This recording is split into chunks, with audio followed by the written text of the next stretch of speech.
नाही, आमचं म्हणणं आहे जे पदाधिकारी कार्यकर्ते त्या ठिकाणी त्यांची मागणी घेऊन आले होते त्यांनी संविधानिकपणे त्या ठिकाणी मागायला हवं होतं।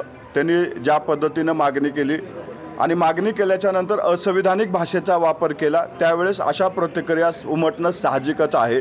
त्यांनी त्या ठिकाणी आले, त्यांचं पत्र दिलं, तटकरे साहेबांनी त्यांची समजूत काढली, त्यानंतर मात्र त्यांनी त्यांच्या अंगावरती पत्ते फेकले। बाहेर जात असताना असंविधानिक भाषेचा वापर केला आणि असंविधानिक भाषेचा वापर केला म्हणून राष्ट्रवादी काँग्रेस पक्षाकडनं अशा पद्धतीच्या प्रतिक्रिया त्या ठिकाणी उमटलेल्या आहेत। आणि आम्ही संविधानिकपणे मागणी केल्याचे आम्ही ऐकून घेतलं असतं, परंतु असंविधानिकपणे मागणी केल्यामुळं, असंविधानिकपणे भाषेचा वापर केल्यामुळं राष्ट्रवादी काँग्रेस पक्ष जशास तसं उत्तर त्या ठिकाणी त्यांना दिलेलं आहे। सत्ताधारी पक्षानं अशा पद्धतीनं रिॲक्ट होणं योग्य आहे का? सत्ताधारी आहोत म्हणून आम्ही त्यांची मागणी नम्रतापूर्वक त्या ठिकाणी ऐकली, त्यांची समजूत काढली। असंविधानिक त्याने अंगावर पत्ते टाकणं हे कितपत तुम्हाला योग्य वाटतं? असंविधानिक भाषेचा वापर करणं हे तुम्हाला कितपत योग्य वाटतं?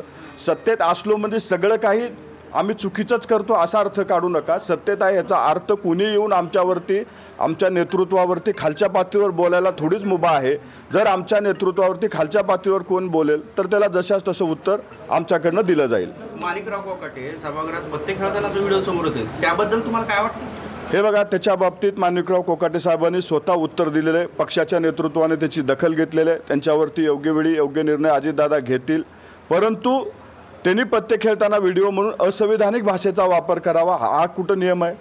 त्यांनी ज्या पद्धतीनं नेतृत्वावर आमच्या टीका केलेली आहे त्याला जशास तसं उत्तर आम्ही आमच्याकडनं दिलेलं आहे। ते म्हणतात की आम्ही पत्ते म्हणजे उधळलेच नव्हते। आपल्याकडे त्याचा व्हिडिओ आहे, आपण त्या ठिकाणी स्वतः उपस्थित होतात, आपण त्या ठिकाणी पाहिलेलं आहे। तुम्ही पत्ते अंगावर टाकलेले तुम्ही स्वतः पाहिलेलं आहे आणि ते इतकं धडाडधांगत खोटं बोलत असतील तर ते किती खोटारडी लोक आहेत ह्याच्यावरनं दिसून येतंय। अटकी होऊ शकली असते, अटकी करू शकला असते। आमची अजूनही पोलिसांना विनंती आहे की पोलिसांनी तात्काळ त्यांच्यावरती कारवाई करावी। मी स्वतः SP साहेबांना भेटून याबाबतची मागणी करणार आहे की पोलिसांनी त्यांच्यावरती तात्काळ कारवाई करावी। सर, तिथं तुम्ही मारत असताना पोलीस होते की नाही? पोलीस त्या ठिकाणी उपस्थित नव्हते।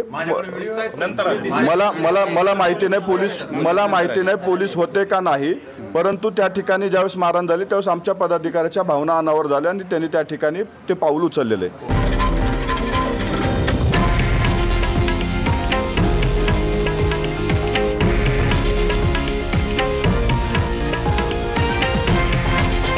हे आहे देशातील नंबर 1 न्यूज नेटवर्क आणि आपण पाहत आहात TV9 मराठी, एकमेव।